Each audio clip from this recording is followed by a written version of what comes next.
All right.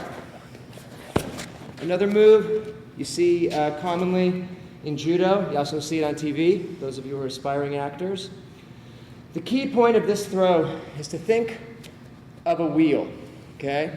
If you think of a wheel that has the outer perimeter which rolls and the center is the hub. In this wheel, his hips and the end of my foot become the outer perimeter of the wheel, and my hip becomes the hub. So here's the wheel turning like this. So it becomes very important, if you think of it that way, you can see why I have to be in close to him. If I start this move out in this direction when I'm coming down, I'm going to have to lift him up over the highest point of the wheel to get him down. What I would like to do when I make my initial penetration is to end in so my hips are directly underneath his hips. So he's already at the highest point and he only is going down. Very, very important point. So let's look at how we get there. I'm going to start this one from a tie-up. We're in here, we're holding. My goal is to put my right foot, toes out, right on his hip. Not too far off that I miss, not too far in that it twists my own foot, puts pressure on my toes. Right there.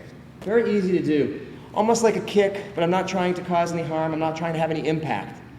In fact, it's important that I don't have impact. If I have impact, I'll be driving him away. Okay? And I don't need to drive him away. I need to bring him forward. So my foot's going to go there for placement. Then I'm going to glide myself in, leg extended straight like a jackknife position, trying to land my hips right underneath his hips. Right like that. Keeping a slight bend in the knee so I don't get a hyperextension of the knee. Driving him now in this direction. I'm not going to try and kick him up. I'm going to move him in this direction. A slight pull on the hand is going to cause him to turn. I want to keep my foot there so it pulls me over, a rear shoulder roll directly to a mount position.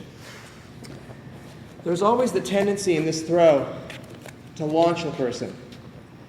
That's the movie version of it. And you can do that. Once you get him up, I could give that kick and send him out a few feet. The only problem with that is I don't have control of him when it's all over. So if I think that move is going to be a fight-ending move, fine. But in most cases it's not, certainly in any kind of grappling situation on mats, he can easily take the fall. I want to be sure that I stay with him, that we stay tight, and I keep that connection right over to the mount so I can continue to work my position and continue to work finishes. Ideally would be his feet parallel like that. If his feet are not parallel, and I want to do this move, once again, I'm going to have to move first and get parallel to him.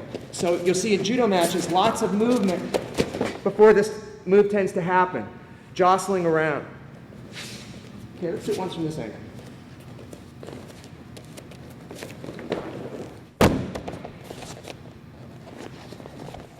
All right? So we've got him in the tie-up position, we've got contact, the foot goes to there, the other leg comes in straight. When you see someone bending their knee like this, you know they've done it wrong, okay? Because if I leave my foot planted, by definition, my hips will go no closer than my foot. They'll be a few inches back. So if I leave this foot planted and I bend, I'm going to have to lift him up over the center of the wheel. His weight's down there. It's not going to work. We'll be working open guard, okay? So I want to get off that foot. I want to slide in. I want my buttocks to split right between his feet. We'll make the move. Last time.